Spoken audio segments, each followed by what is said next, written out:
Good morning, Jack. Morning, Bob. So this morning, early this morning, the time has come to discuss a significant Supreme Court ruling that came out yesterday, a ruling in the case of the president's actions to fire the members of two independent agencies. And though the ruling was on the emergency docket, it appears to be a ruling of some considerable significance. So go ahead and tell us what the court said and something about its significance, and we'll take it from there. Sure. The president earlier this year fired a member of the National Labor Relations Board and a member of the Merit Systems Protection Board. Both of these members had for cause statutory protection, statutory for cause protection, i.e., the president had to give a reason and their statutory reasons listed for firing them.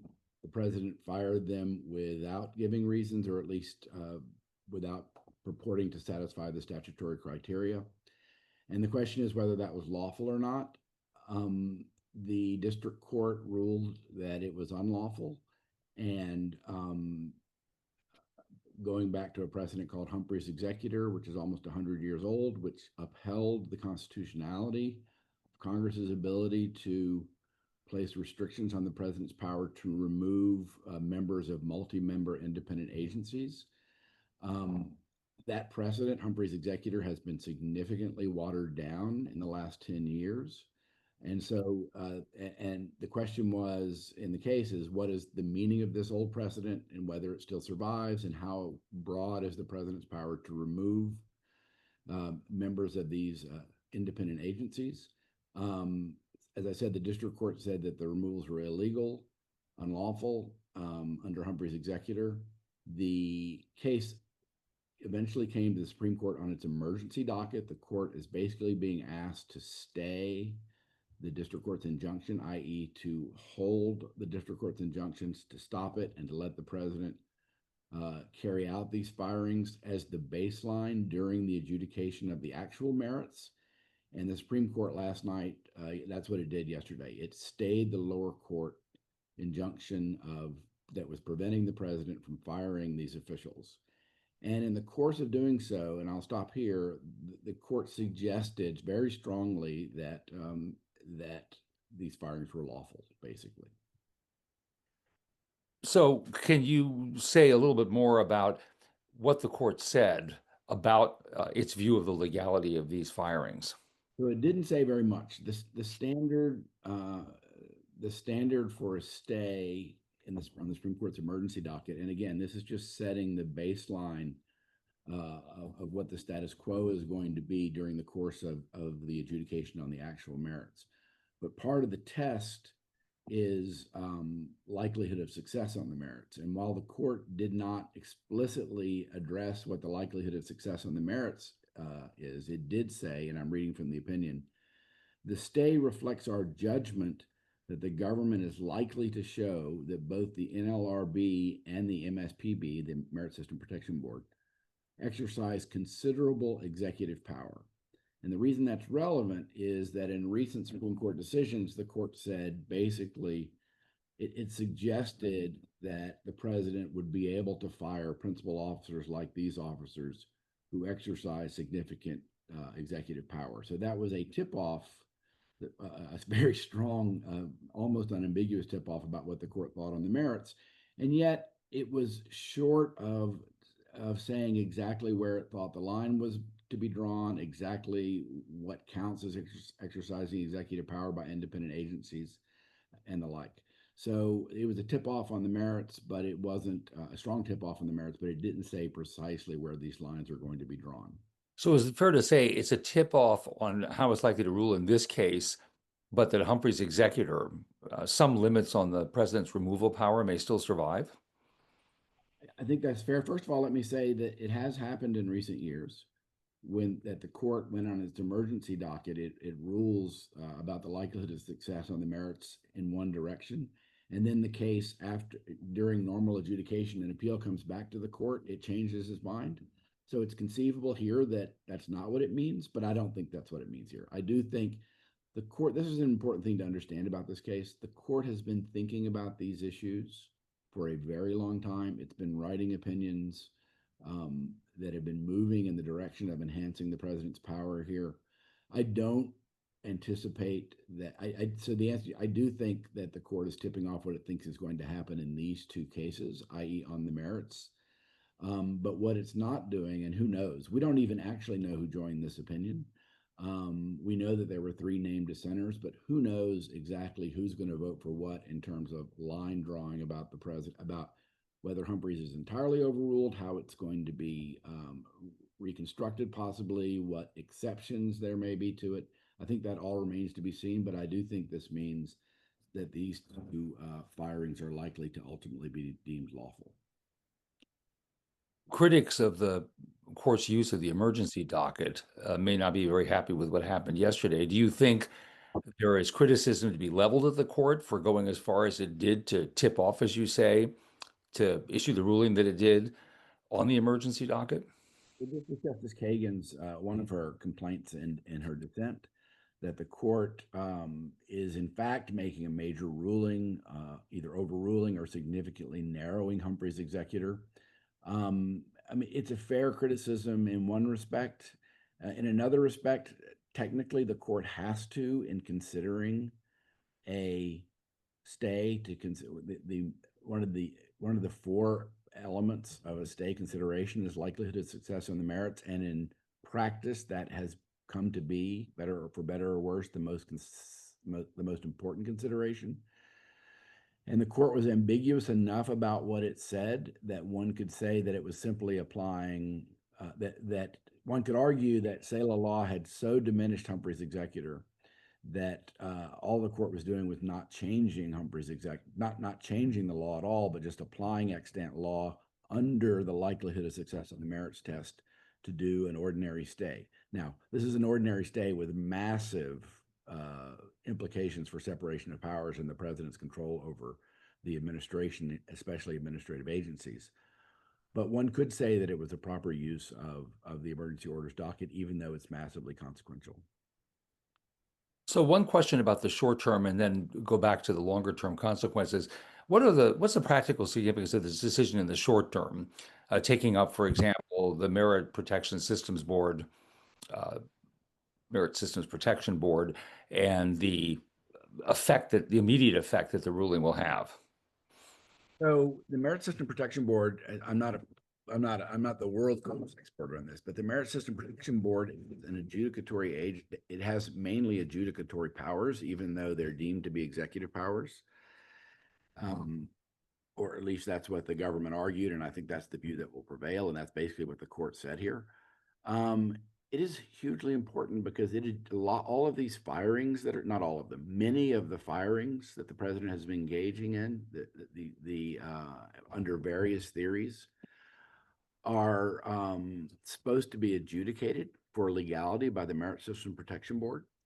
And it's important that and it's supposed to be an independent agency precisely as an element of protecting the civil service and other protections, statutory protections. So this is an important part of the civil service system. If the president controls that and it's not independent, then and if the president can, as the president has claimed, the power to basically tell these adjudicatory agencies within the executive branch how to rule and what the law is, then that means that the president can, in effect, direct what these reviews look like. And more importantly, right now, as I understand it, the MSPB, due to attrition and due to this firing, lacks a quorum. So I think that means that the MSPB can't even act now. And I think that means that all of these adjudications of the president's firings are just going to be on ice within the executive branch.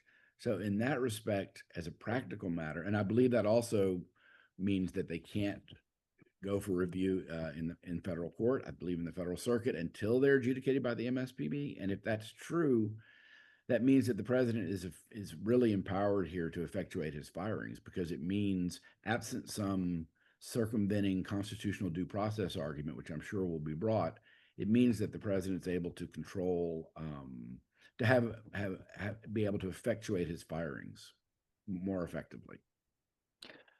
So let's now go to the longer term.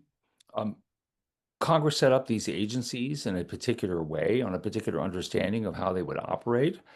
And now based on what we think is going to happen here, what the future holds for presidential removal power in the context of independent agencies, the whole script has been rewritten. Talk about that for a minute. This is not what Congress anticipated when it set these agencies up. They continue, however, under this very redesigned presidential removal authority.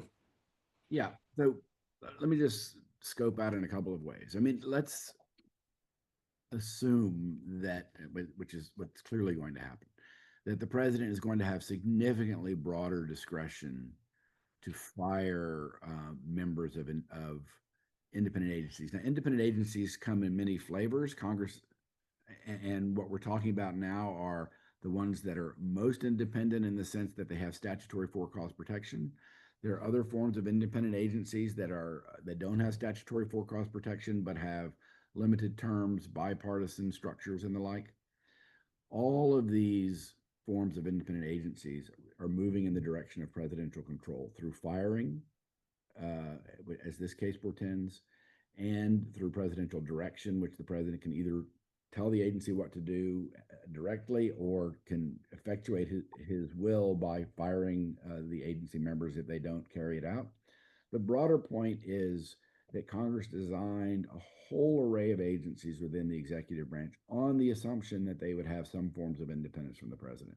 And these agencies were massively empowered to do lots of important things. Um, you wrote a piece about the electoral commission within the executive branch, which is not statutory for cause protected, but has forms of independence, and you spoke about how the president might be able, if he controls that agency, to kind of weaponize that agency with regard to federal elections. The bigger picture here is that the president is going to have control, much greater control over agencies and ability to direct those agencies without the constraints that Congress had in mind. It's clear that President Trump is going to wield this power very aggressively. It calls to mind for me in terms of the effect on shifting power from Congress to the executive branch. It calls to mind Chadha, which was the case that struck down the legislative veto. Congress delegated lots of powers to the president on the assumption that Congress would be able to have a say in how the president implemented those powers through the legislative veto. The court struck down the legislative veto, but kept those delegations in place, and that had a massive impact on empowering the president. Something like that will happen here. Now, there is a question, there's a debate in some of these cases about whether the for-cause removal provisions are severable, i.e., if the for-cause removal protections go, maybe the entire statutory scheme should fall. I don't believe that's what the court will rule. So I think what we'll have in place are formally independent agencies that were given lots of power on the assumption that they would be independent of the president, that are in fact now not independent of the president. So, in that regard, some of the public commentary and some of the anxious public commentary has been, what does this mean for the Federal Reserve? The president's expressed all sorts of unhappiness with the Federal Reserve and the desire to, first fire the head of the Federal Reserve, who he's unhappy with, but now he's said he will let him serve out his term. But that generally speaking, he's indicated a desire to control the Federal Reserve in the way that he can other independent agencies if this, trend in the law develops the way you've discussed. The Fed came up yesterday in that decision, and the court decided to say something very specific about the Fed. Can you talk about what it said and why it said it? Yes. So the Federal Reserve is an independent agency in the sense that its members have for-cause removal protection, although the chairman of the Federal Reserve does not have statutory for-cause removal from position as the chair, but the members have for-cause removal protection. So the question is, does this decision portend that the president can fire members of the Federal Reserve? And the court went out of its way, because of course that worries a lot of people since Fed independence is so vitally important to so many things. The court went out of its way to deny that that was an implication of its decision. Let me read what it said. It said that the respondents had argued that this case necessarily implicates the constitutionality of the for-cause removal protections for the members of the Federal Reserve's Board of Governors. And the court said, we disagree. The Federal Reserve, the court said, is a uniquely structured quasi-private entity that follows in the distinct historical tradition of the first and second banks of the United States. So it's clear. It's not clear. It's not clear why that's relevant. And the Fed clearly exercises some executive powers that it can issue enforcement under the court's definition. It can do enforcement actions. It can issue fines. It can make rules. But the Fed does have a monetary policy role that some people think isn't an executive function, and because it's quasi-private, as that passage just said, and then there are these historical examples.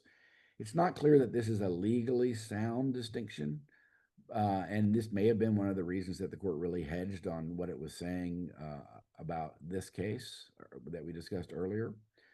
So it's not clear exactly why the Fed is legally distinguishable, and there's lots of debate about that. What is clear is the court is going to say that the Fed is legally distinguishable. It does not want to give the implication that the president can fire members of the Federal Reserve.